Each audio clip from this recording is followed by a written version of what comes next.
And let me tell you about the show this evening. So, I will be joined, or you will listen to, after 8 o'clock tonight, my very special co-host, none other than Liam Gallagher.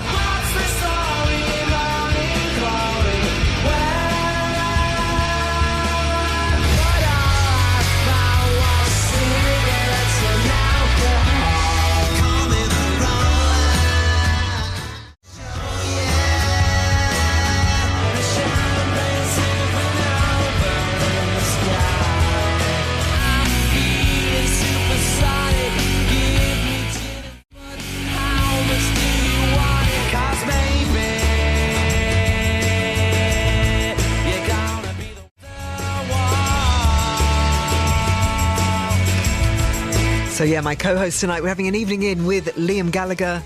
He'll be picking some of his favourite tracks, so songs that have made him dance, songs that remind him of his childhood. The last song he would like to hear as he exits planet Earth.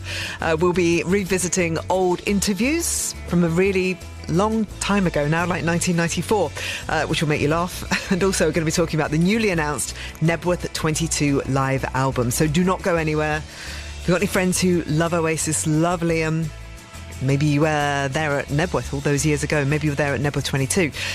Tell all your friends. Make sure they've got the radio on after 8 o'clock this evening. Liam Gallagher on this show. Just to give you a little taster of what you have to look forward to. This is when we were discussing Liam and one of his new purchases recently.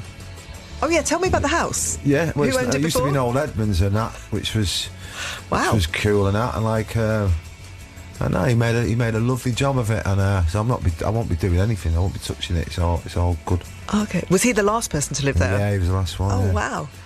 Yeah, Mr. Blobby was there knocking about, and he had some blow-up doll called Sandra or something. I think that used to drive around, and remember when all these like celebrities sort of bought taxis? Yes. Because he didn't want to go because he could go in the bus lane. Do you remember that? What? No. Kate Moss had one. Everyone was driving around in black cabs, weren't they? Because they didn't want to pay the bus lane fee. Yes. Or something like charge that come in. And he got one, but he used to put like some blow-up doll there, dressed up, for some bizarre reason. Anyway, he wanted to know did I want it with the house. I was like, get it out. It's freaking me out, man. Shades on and a little baseball cap, blonde wig. No. He's really funny. This is a chat that we did yesterday. So Liam is very, very open. He's always wears his heart on his sleeve. He's very frank about everything. So that's what you're going to hear in the next hour. Also really funny and great musical choices as well. After 8 o'clock this evening, my co-host Liam Gallagher. You're listening to Joe on Radio 2.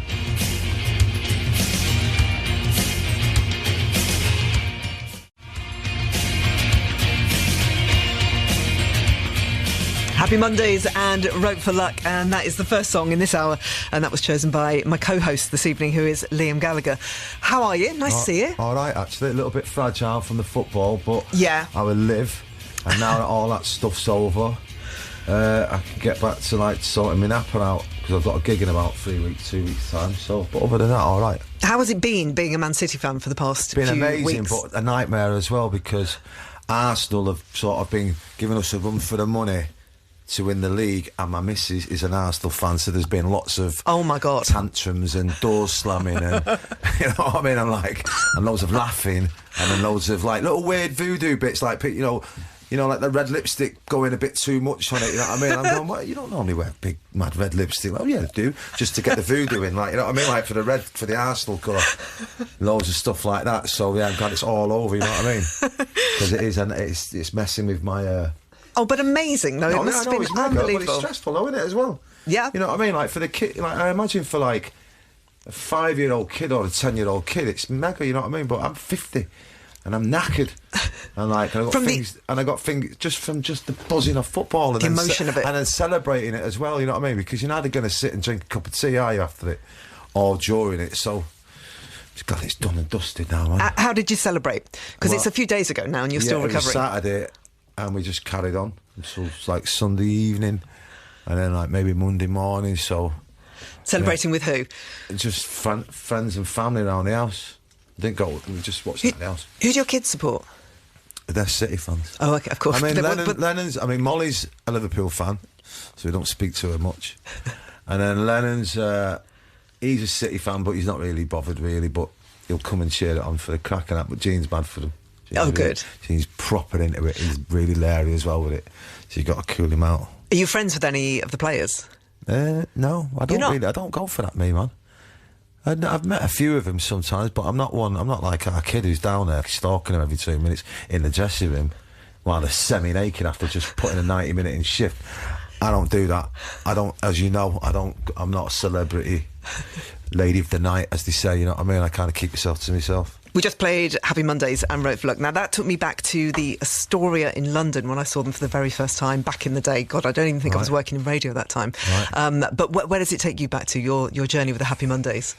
Well, I remember the first time I heard them, obviously Noel got into them before us with the Squirrel and the G-Men and all that stuff. First time I laid eyes on Sean Ryder was I was got to work, digging holes for some Irish firm and that. I think it was called Murphy's or Paddy's, you know what I mean? Paddy or something like that anyway, like Murphy's or something. And as we were driving down the road, I seen him in Whitworth Street, and he had a little skinhead, and it was round about that time. And he had this little blue jacket on, which I loved, and these massive bell-bottom flares. And I thought, who's that nut? He said, sure, that's that guy off the Mondays, out of the Mondays. And that was it. Then I went to see him at, I think is it the Albert Hall in Manchester? Or the yeah, probably. Hall, one of them. What was it like? Yeah, it was mega. But all that Manchester scene, I was, you know, ready for all that stuff. And then all that kind of stuff opened me into, like, other stuff, you know what I mean? Like, more classic. It sort of I went back in time and started getting into the Beatles and the Stones and the Kinks and the Who and all that stuff. But without all them bands, I would never have got into where I am today. Right, we're going to play. You're here to talk about the album, which is beautiful. I don't know that there are that many copies around. Have you not? Oh my God, it's gorgeous. You should be partying. Yeah. This is Knebworth 22, nice. Which is what you played. I'm just going to pass it over so you can have a look at it as well. What do you think? Well, yeah, I'm on the cover, so it's always going to be a winner. Looking good. Yeah.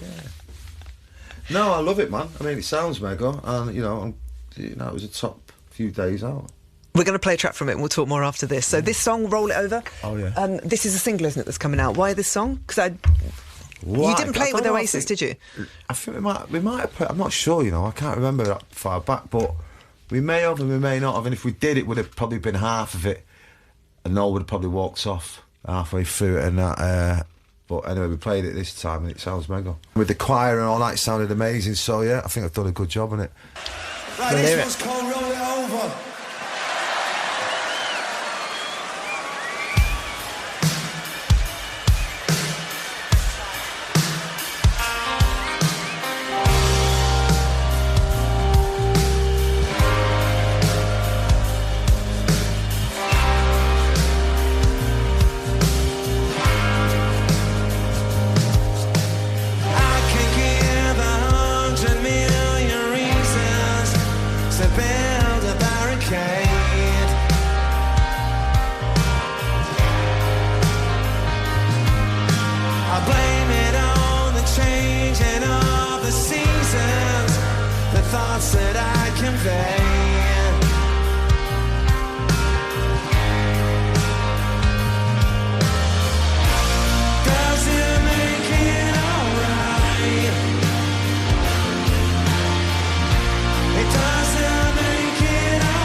So roll it over my soul.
Roll It Over, that's from the Live at Knebworth 22. The vinyl I've got in my hands right now. I want to open up the cover and have you, the inside, so you have a look at that. And that is you on stage with, yes. God, how many people?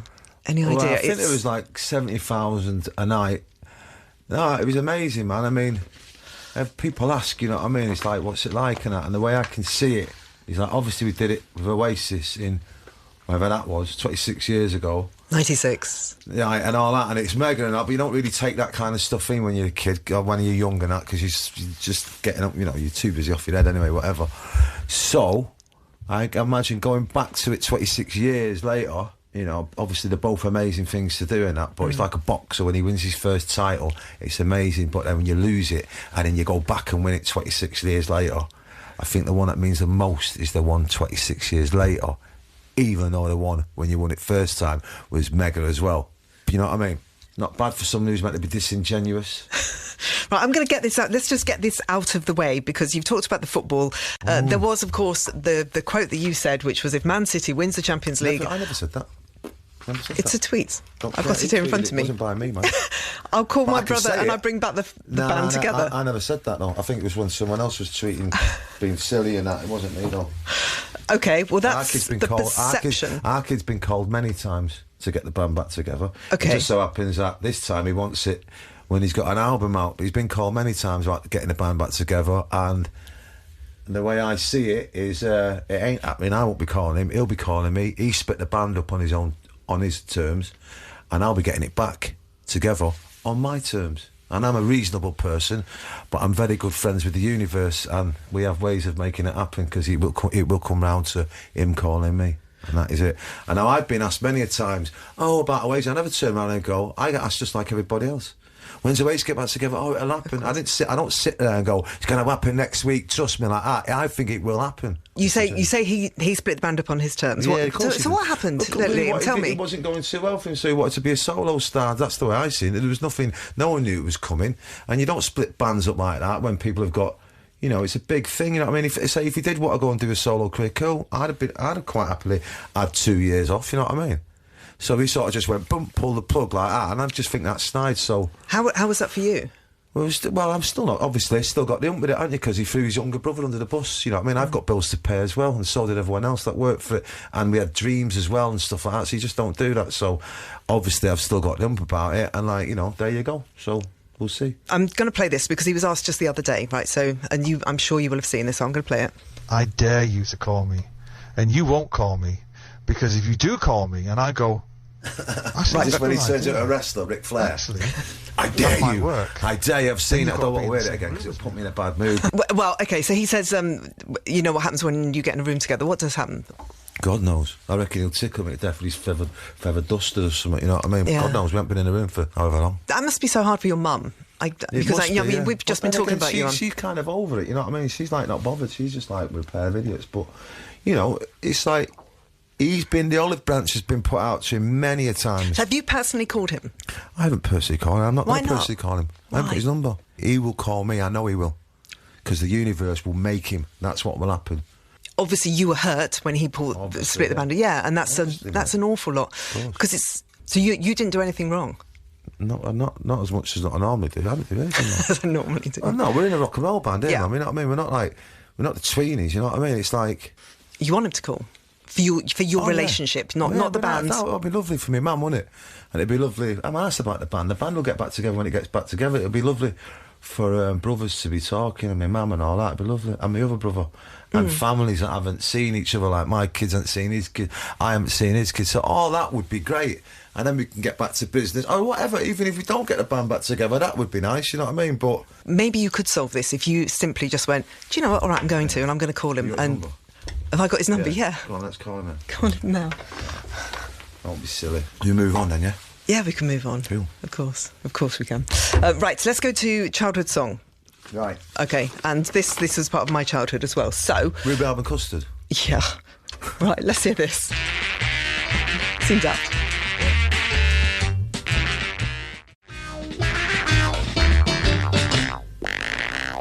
Marvellous. That was... When was that on? It was kind of tea time? I don't know, man. I don't know. I don't know what time it was on at, but I just know it just rang around my head for years and still does sometimes, and I love it. Yeah, it's that stupid dog. I've got a golden retriever, and I think he was a golden retriever or a Labrador or something like that. I just loved it, man. And it's annoying, and I love that. It's annoying as well. Yeah. Was there a lot of music in your house? What did your mum play? Mainly just Irish music, really. Like lots of Foster and Allen and stuff. And my dad was a bit of a DJ, or fancied himself as a DJ. Like in Irish clubs, so we'd play a lot of that stuff, and Top of the Pops would come on, we'd try and beg him to watch that, and he'd be like getting his records, and he'd be taping him, so he wouldn't take his records out, he'd take his tapes out. Hang on, so what did he DJ? What kind of things? Like Irish music, like Foster and Allen stuff, like Irish clubs and that. Yeah, well, like in like working men's clubs? Like pubs and stuff like that, you know what I mean? So, so yeah, that's kind of what was going on, and then obviously my older brother Paul, he was into the Jam. Yeah. Noel was into the Smiths. I wasn't really feeling music at the time. I was more out. And that's kind of what was going on, really. Like when you eventually did get to see Top of the Pops, are there any performances that you remember seeing distinctly? There wasn't any of them that really stood out, really, you know what I mean? Everyone would sit on there and go, the Smiths or the Jam and all that. Not for me. They were all kind of... I like the silly ones as well, you know what I mean? But then, like, I guess the Christmassy ones were nice. I remember Imagination. Do you remember Imagination being on there? Lee John, I think they did Body Talk, and he was just writhing around with hardly any clothes on at all. I don't remember that. I remember 5 Star maybe when we're talking about stuff like that. Yeah. We do something called Up Close and Personal, so some random questions to throw at you. Liam, what would you say is your job title? My job title? Yeah. Oh, it's definitely a rock and roll star. I'm not an entertainer either. I'm certainly not. I'm an anti-entertainer. I just want to sing and touch people more than make sure they're all having a lovely time waving their hands about. Which is what you did at Knebworth. I saw a clip of you talking, and you were talking about Debbie, who put on Knebworth, and you talked so movingly about her because it was a really big deal. It was a huge thing to organise. Yeah, it's in her back garden because Debbie's from Stevenage, so it was a big thing, still is for us all, you know what I mean? So, I'm double proud, man. Yeah. You're a good partnership, you and Debbie together. Mega. Yeah. What was your first job? Got kicked out of school early on, before I was meant to leave. What age, do you remember? I think it was like 15 or something. Well, what time are you meant to leave? Like 16 or something? I think it was 16 15, back then. Just before the exams, you know what I mean? So I got booted out because I was doing the Reds in, and they sent me up to this Parswood Centre, which was a gardening centre, so where you do like build fences and creosote and stuff like that. And I'd do a little bit of that. I'd start that job at 8 o'clock, but I'd finish on a Friday at like 12, so even all my mates were still in school 3 hours after me, and I think I got 50 quid a week, and that was good. That was all right at the time, yeah. Oh, yeah, I was. I'd come back. I used to shake it, like just waft it on the railings as I go past at 12 o'clock on my BMX. So that was that. What did you spend the money on? £50 a week? God knows, clothes maybe, trainers and stuff. You know what I mean? And then the next one was like, I think I got another job messing about, and then I worked with my dad for a bit. We got back to seeing my dad. I'd done a bit of that. He was a builder. Did that go well? Not really, no. I got suntan out of it. And I looked pretty fit for a 16-year-old. Was he hard to work for? Yeah. But, and that was that, really, man. And then I tried swerve work. I mean, I've done a few bits, but nothing too much. Rock and roll star's a bit better. Obviously. Favourite dessert? A rhubarb. Oh, my God, no one's ever said that before. What is it, a rhubarb? How does it taste? It's got rum in it. Obviously. And it's like a donut sort of thing, and it's got, like, cream in it. And and they used to do them at a place in London called the Ivy. Obviously, God. You can go to other places called McDonald's, but they stopped doing them. They stopped. So you stopped going to the Ivy? No, I still go on that, but they stopped doing a rhubarb for some bizarre reason. It's just not on. What's the coolest feature in your home, in your house? What do you particularly love? Something that you love in your house? The coolest feature. Yeah. I've got some nice pictures and that, but I like my wallpaper. I think my wallpaper is amazing. I remember this before we talked about interiors. It's like Kew Gardens, man. I'm not sure the make, but Debbie will know, but it's expensive, and it's like being in, like, it's just like I've got loads of flowers everywhere, and it's pretty psychedelic. Yeah, that's pretty cool. Just big blousy flowers, yeah. Big blousy lady flowers. It's not something you'd expect, man, but men are like flowers, I guess, as well. Loads of flowers, man, and I like it, yeah.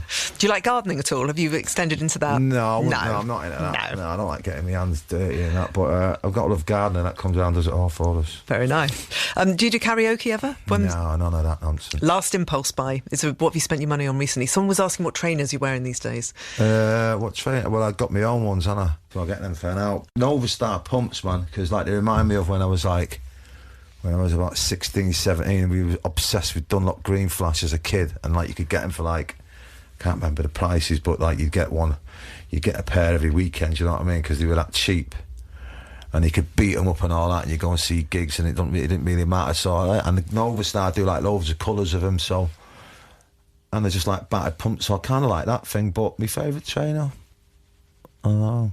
I like the one that we've got out, Adidas Barrington. Oh, nice. Which is good. So, yeah, last thing you spent money on? It was probably the house in France. Okay. I hate to be flash, but it either go, you know what I mean? But yeah, it was that, I think. All right, I'm going to talk about that after we play this. This is the first song that you ever bought, and I don't know this song, Tricky T. A lot of my mates was into hip-hop at the time, and I was flirting with it, you know what I mean? So it would have even been that LL Cool J, I Need Love, or one of these, but I remember it, this, which one is it? Johnny the Fox Johnny stuff. the Fox, yeah, that's what I've got here. It was that kind of stuff.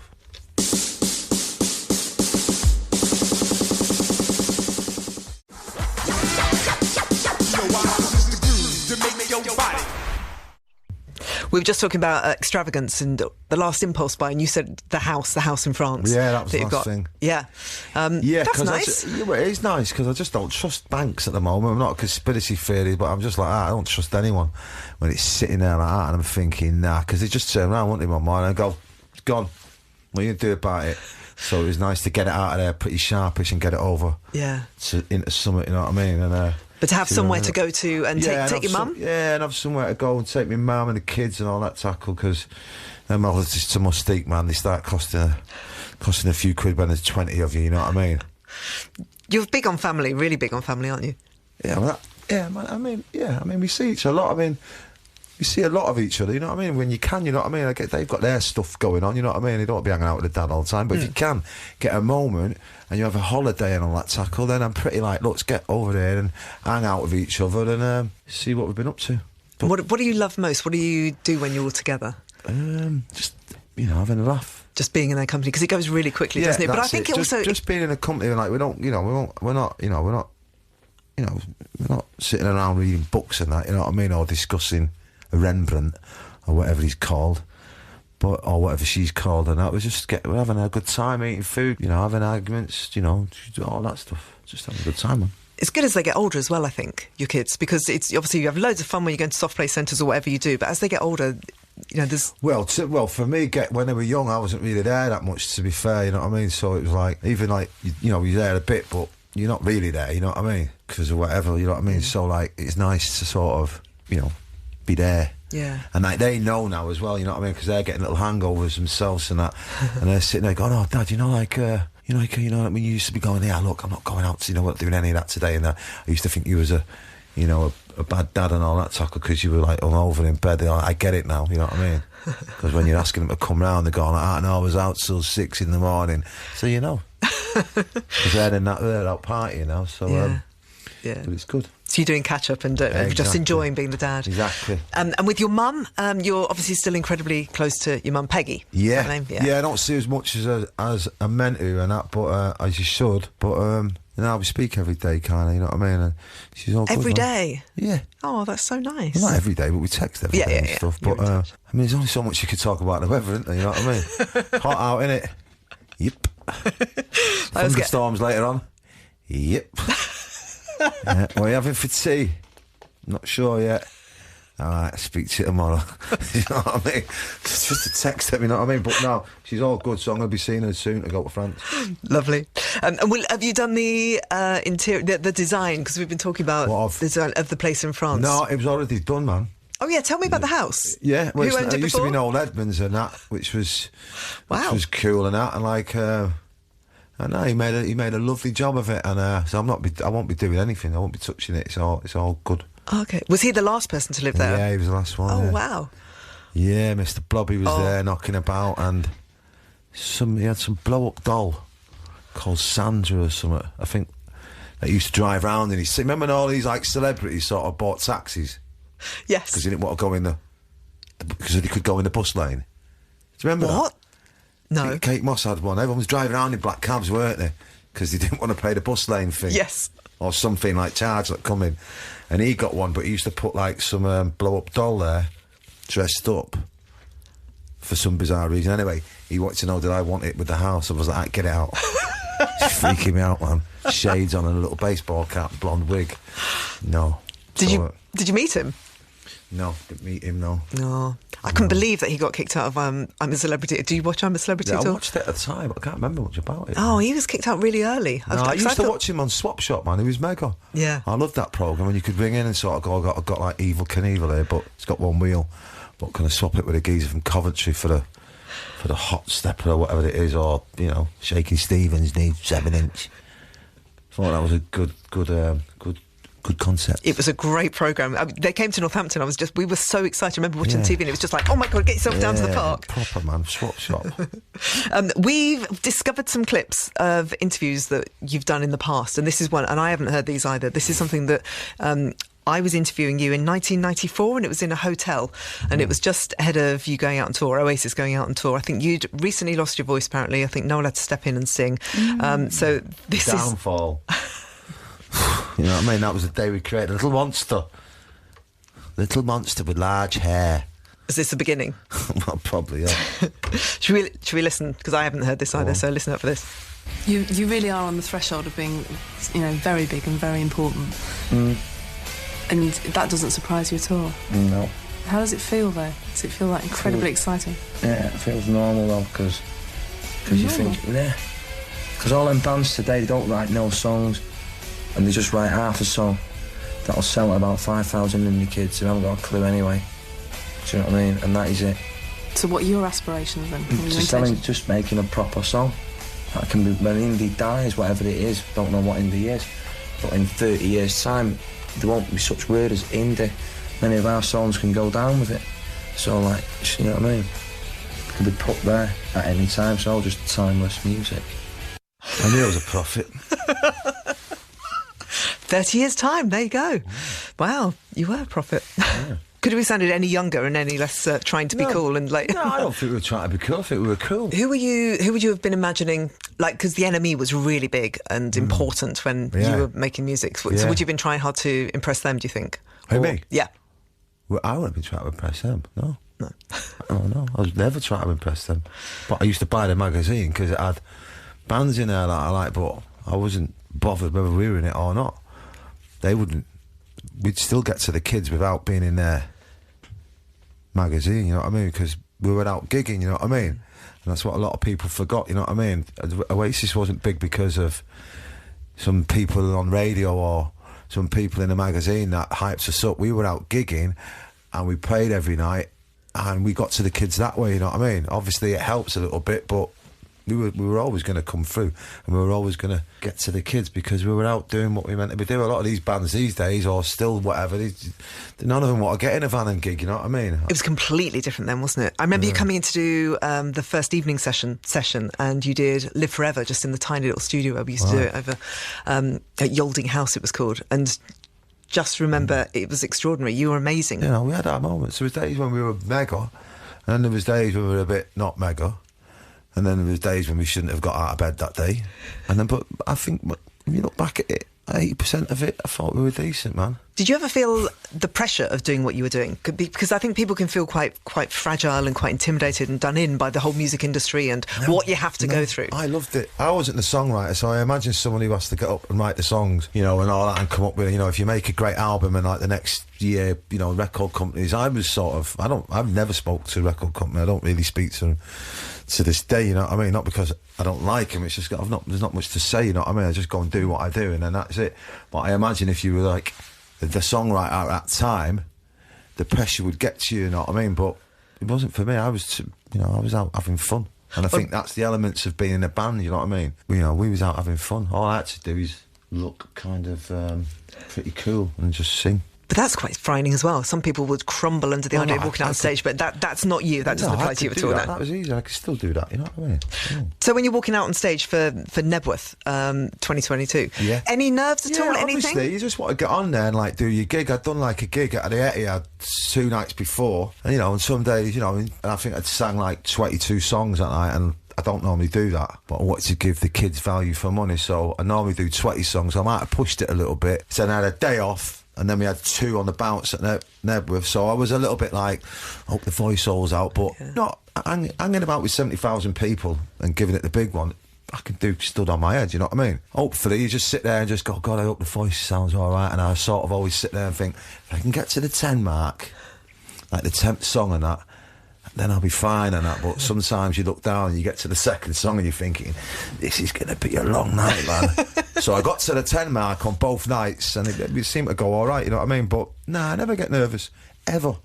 It's great. I only get nervous if my voice ain't quite right, you know what I mean? But other than that, if it's bang on, man, I'd stay there all night. This is 1994 again, and this is before your first Glastonbury, so we'll hear about this. And we got you here under the pretence that you're playing at Glastonbury. Are you looking forward to it? First time there? I'm really like really terrified by it all. Why? Because like there's loads of people there. But you're really going for it? I'm gonna like get up there, you know. The opposite of what I've just said. I'm lying there, man. I was mad for it.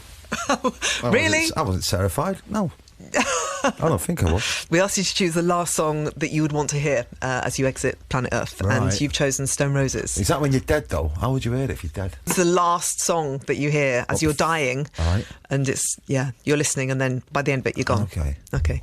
So Stone Roses, what have they meant to you? What part did they play in your life? Without that band, I wouldn't be here. I went to see him at the International 1 or 2 at Plymouth Grove, and I think that was the first gig I've been to. And when he walked on stage, that was when I knew. I just went, that's what I'm going to do. And funny enough, that's where my mum met my dad. It was called the Carousel before it was called the International 2, or 1. I always get mixed up. So my mum and dad met on that same dance floor. Wow. Obviously, you know, she had us and all that, and that was great. But it's funny, that, isn't it? And I'm like, she was there boogieing, and I got my epiphany and started a band. Yeah. And here we are today.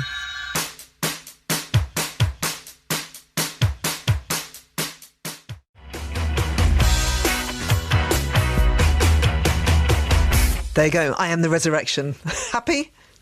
Well, no, because the ending's great and that, but I am happy, yeah. Stone Roses, I am the resurrection. A little game for us to play now. Right. Okay. So I'm going to list some categories, and what we have to do is you have to name 3 things in the category, and then you move on to the next one. Do you play games at home with the family, the kids at all? Board games? I speak as far as I go. Debbie's mad for board games, always trying to get me out, but I haven't got I can't. The mental capacity is what you're saying. No, and then it stresses me out but Debbie's got. She's bang on. She's got a board game, like a cupboard with loads of board games in. What's Debbie's favourite board game? Your favourite board game, Deb? What's your favourite board game, Deb? And she's really good at them as well. Is so she? part of me thinks she's Googled the answers. Quiz. Oh, quiz, like a bit of a nerd. Okay, Trivial Pursuit, pub quiz, all that kind of stuff. Trivial Pursuit, all that stuff. That's a lot of pressure. I cannot be doing with that game. Okay, so the idea is that we've got categories, bunch of categories. You have 1 minute, and I'm going to ask you a bunch of questions. We see who gets the most. So, Anna, producer Anna, is going to begin the timer now. 3 festivals. Glastonbury, Latitude. It's not easy when you're under pressure, is it? So, Reading. Reading, there you go. 3 things you might find under your bed. Bogeyman, pair of shoes, cheese sandwich. 3 pizza toppings. Pineapple, jalapenos and sweet corn. 3 types of cheese. Brie. Camembert, there you go, cheddar. and the cheddar cheese. 3 movie villains. 3 things you can't throw away. 3 things you would never get rid of. Things that you care about. Things, your kids, your missus, and your mum. There you go. And we're out of time. That's stressful, man. I'm so sorry. No, it's your. Yeah, now you do it. Ready? 3 things you can spread on toast. Butter, jam, Marmite. 3 things that protect you from the sun. Sun cream, sunglasses and sun hat. 3 types of flour. Oh, roses, peonies and hydrangeas. 3 green vegetables. Carrot, courgette, cabbage. 3 actors called Daniel. Craig, No help coming from you then? No, okay, God, no. No, I can't do that one. Right, 3 reasons to drink water. To hydrate yourself. To hydrate yourself and to hydrate yourself. Why else would you drink water? Well, stress, man. Take yourself, then. Right, next time you come on the show, I will never, ever make you do a quiz ever again. Liam won. I'm not having that. Yeah. I'm not a good loser. Okay, I promise you, please come back on the show at some point in the future. I will, and I'll be better at that game. How is your health now? Because you had, we were talking about your hips. All right, man.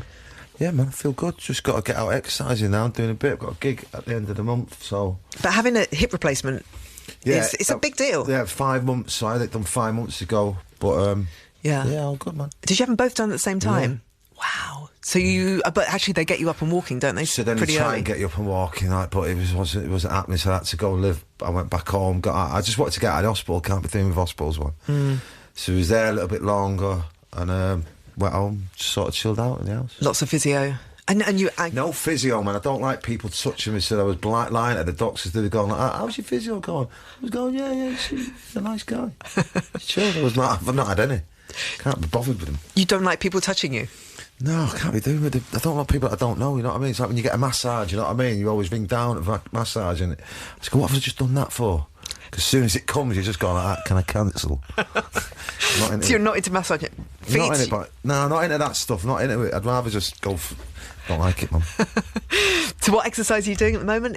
Can you run? No, you can't run yet. No. Bike riding. I do a bit of bike riding, bit of boxing, some weights and that. Nothing too much. Yeah. But exercise is still good for the head, isn't it? So I'd imagine you still want to do that. The head's always been sorted, man. Yeah. Yeah. Right, we're going to end with Champaign Supernova. Do it. How do you feel about this song? Is this one of your favourites? Yeah. Well, yeah, I've got a lot of favourites, and I love playing it. And obviously at the Knebworth, we've got Squire up playing it with us. Yeah. Which was mega, and no, I love this song. I love them all. I have no favourite, man. No one favourite? Not one in particular? No, not really, no. I mean, like, even like when we do, like, say the songs that people maybe not like as much, I think if you treat them the same and that, like, you know what I mean, like your children and that, I think you can get some fun out of them, you know what I mean? So even when we do Roll With It, which apparently, you know what I mean, but that goes off. But I guess it's what you see from people's heads, you know what I mean? It's like you see people jumping up and down and going mental, and it's great, isn't it? If they're stood there, like, throwing stuff at you, then it sort of takes a different turn, doesn't it? Do you ever get emotional, I suppose, when... I do gigs, and I played Don't Look Back in Anger, your song, and I, the other day, played that song, and the sight of the guys there with their arms around, singing at the top of their voices, I got emotional. Yeah, you can do, but... You know, we're not here for any of that. Well, I'm not anyway. I'm not here to be like crying on stage and stuff. Whether you're not being hard or anything, but This is what I like bringing it out of them. You know what I mean, with your voice and that. But yeah, you can get touched by it, but you're not going to get the tissues out on stage, man. Touch is fine. Yeah, but do you know what? The one thing that's come throughout this whole hour is you talking about the fans and the songs, and right from like 30 years ago when we were talking, that was the essence. That's the essence of you. And well, yeah, because at the end of the day, man, if you know what I mean, if the fans ain't in, you got nothing, have you? You know what I mean? You can talk, you know what I mean? So it's like that. I love getting on stage, playing to them as best as you can, and it's amazing. And I thank them for that. You know what I mean? It must be hard being a me fan. I hate that word, you know what I mean? But it must be hard being an Oasis fan or a me fan or a Noel fan, because there's lots of complicated, you know what I mean? So it's nice when you can just get up there and do what you do, put all that stuff aside and do your gigs. People pay the money, and you give them what they want, and everyone goes home and has a lovely time. We should play this. Thanks a lot for coming in. You're welcome.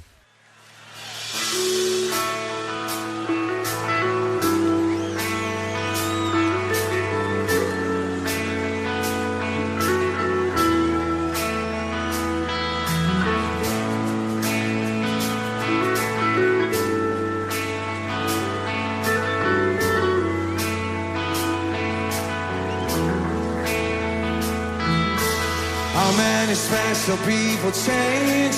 How many lives are living strange? Where were you while we were getting high? Slowly walking down the hall, faster than a cannonball. Where were you while we were getting high? Someday you will find me caught beneath the landslide in a Champaign Supernova. supernova in the sky. Someday you will find me caught beneath the last light in a champagne supernova, a champagne supernova in the sky.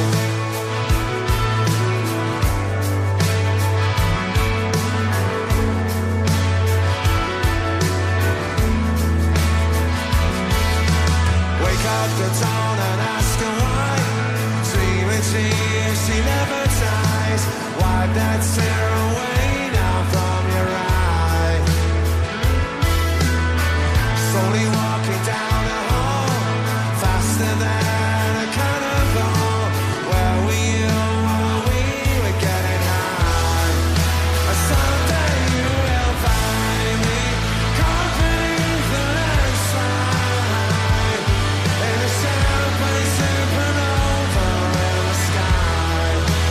Someday you will find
Champaign, Supernova, and before that it was Liam Gallagher. Thank you so much, Liam.